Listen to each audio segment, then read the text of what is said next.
Akala siguro nito ni Senator Risa Hontiveros matatakot niya itong si Gina Acosta.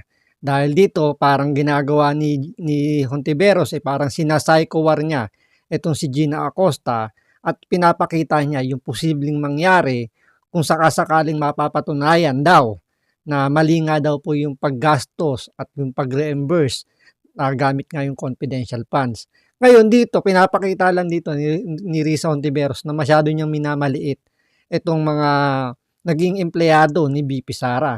So parang sa palagay niya ay kaya niyang paikutin itong si Gina Acosta pero nagkamali po siya. Dahil dito, pinapakita rin naman po rito sa mga sagot ni Gina Acosta na confident po siya na wala pong masasabing mali doon sa kanilang ginawa dahil ito'y dumaan naman po sa tamang proseso dahil dati naman po siyang SDO ni BP Sara nung siya ay nasa Davao pa, mayor pa lang si BP Sara doon sa Davao, siya na po yung SDO at sinusunod niya lang po yung naging proseso kung paano niya ginagampanan yung kanyang trabaho bilang SDO nung mayor pa si BP Sara at ngayong Vice President na si BP Sara, ganun pa rin naman po yung kanyang naging proseso. Kaya sa palagay niya, confident po siya na wala pong mali dun sa kanyang ginawa. Ngayon ito, panoorin po natin itong ginagawa ni Senator Risa Hontiveros kung paano niya takutin dito si Gina Acosta at hindi po nagpatinag itong si Gina Acosta sa ginagawang pananakot ni Risa Hontiveros. Ito, panoorin po natin. Pero syempre, bago ang lahat, kung di ka pa nakasubscribe or nakafollow sa Makapili TV, baka naman pwedeng pakipindot po muna yung subscribe or yung follow button at the same time. Palike and share na rin po ng video, wala naman pong bayad yan. Kaya pindot na. So ito, panoorin po natin. May nagsasabi na dahil kayo ang SDO, kayo ang payee ng cash advance, kayo lang dapat ang accountable sa confidential funds na ito. Tinatanggap niyo po ba iyon? Yes po, kay bilang SDO po, ako po ang accountable officer, ma'am. So, kung wala pong alam si Colonel La Chica, kung wala pong alam si VP Sara Duterte sa paggamit nito, kung hindi ma-explain kung saan napunta ang pera, kayo lang ang mananagot. Tama po ba yun? Tingnan nyo rito, no? Sa kanila, hindi raw na-i-explain ni BP Sara or ng OBP, o sabihin natin BP Sara na kasi dalawa nga po yan eh. Sinasabi nila na hindi raw ma-explain ni BP Sara kung saan ginamit yung kanyang confidential funds. Paulit-ulit naman po rito, sinasabi nila kung saan dinala ni BP Sara yung pinaggamitan nga ng confidential funds. Dapat doon sila mag-focus tulad ng sinasabi nila, bakit daw nagrenta? Bakit may biniyarang rental fee sa isang warehouse daw si BP Sara. So dapat doon sila magtanong. Hindi raw ma-explain kung bakit daw o kung saan daw ginamit yung pera, paano daw ginamit yung pera. Nakalatag na doon sa kanyang reimbursement na isinabmit doon sa COA yung mga tinatanong nilang hindi raw maipaliwanag. So lumalabas lang dito talaga, ayaw nilang mag-focus doon sa mga isinabmit ni BP Sara. Kumbaga dito ang pinupuntuhan lang nila rito at lagi lang nilang paikot-ikot, paulit-ulit na sinasabi, hindi ma-explain ni BP Sara kung saan ginamit yung confidential fund.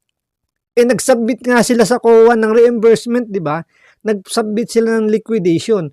Yun po yung patunay na sinasagot o sinagot ni BP Sara kung saan po dinala yung kanyang confidential funds. Po ba yun?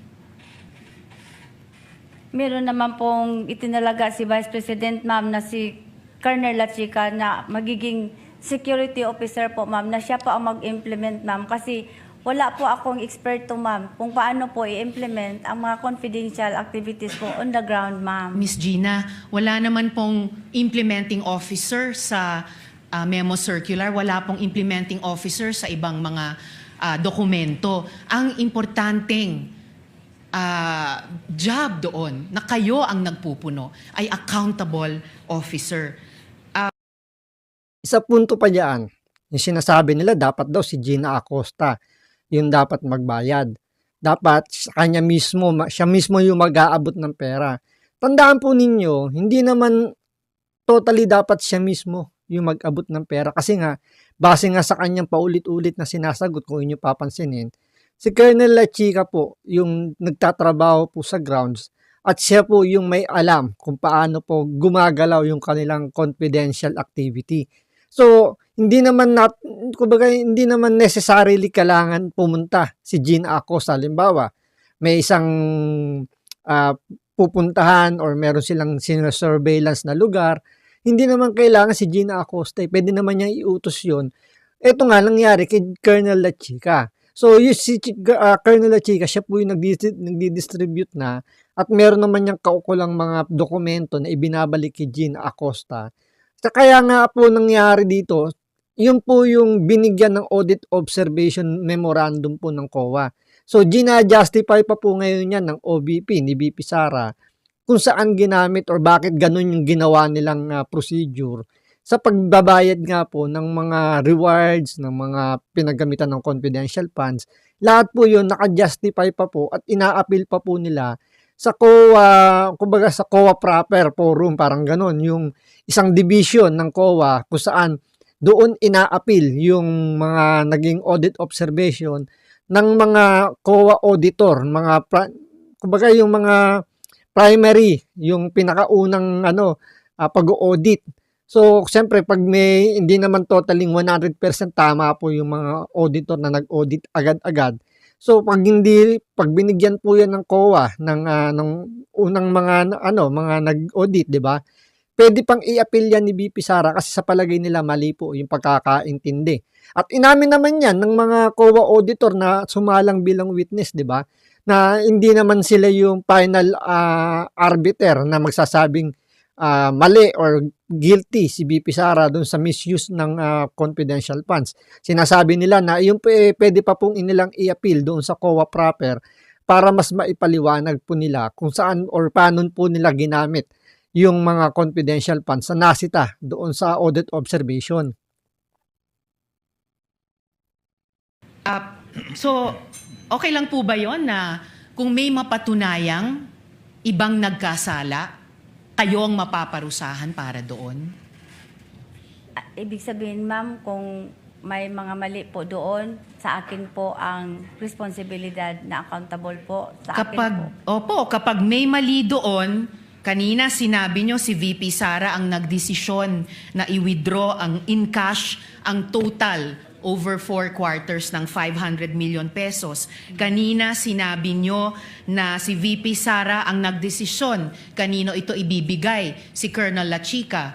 Kung mapatunayan na mali yung mga ginawang iyon ni VP Sara, okay lang ba sa inyo na kayo ang mapaparusahan sa desisyon ng iba?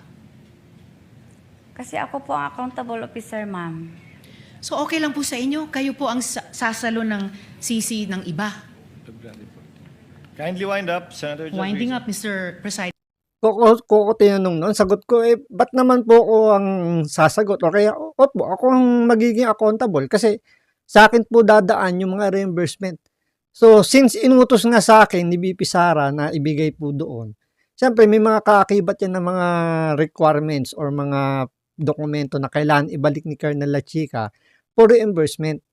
So, ito hindi naman po, sabihin na natin, for the sake of arguments, totoong si VP Sara yung nag-utos na ibigay yung pera kay Colonel La Chica.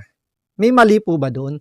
Kung may mali, sabihin natin mali dahil doon sa joint circular of sinasabi nila wala daw doon. Pero yung po subject for justification pa po yun. Hindi naman po totally pag sinabi ng joint circular na bawal, hindi po totoo. Bakit po hanggang ngayon, ang dami pa pong mga government agency na may mga confidential funds na hindi naman po sila, alam yun, hindi naman sila sinisita pagdating sa mga reimbursement nila. Imposibleng si VP Sara lang po ang merong audit observation na ganyan. Ito lang po nagpapakita lang talaga na sinisingle out lang si VP Sara ng mga Duterte haters, especially ng mga tukmol doon sa Kongreso, dahil natatakot na sila kasi magkakabukingan na rito gawa nga ng pumutok po yung issue ng flood control at marami po yung madadamay dito ng mga kongresista. Kaya hanggang ngayon po, ipinipilit po nilang hilutin kagad dito na ma-impeach si VP Sara kasi pag hindi nila na-impeach si VP Sara by 2028, sigurado po meron silang kalalagyan. Kaya dito po, hindi nagtagumpay rito si Risa Hontiveros na takutin si Gina Acosta sa sinasabi niyang ikaw ang makukulong kung sakasakaling mapapatunayan. Ang problema, may napatunayan na ba ang prosecution na mali po yung ginawang paggamit po ni VP Sara ng kanyang confidential funds?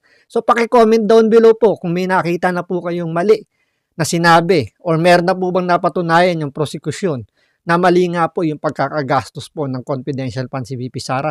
Paki-comment down below na lang po. So hanggang dito lang po muna. Maraming salamat po sa panonood. Ingat po kayo lagi. God bless.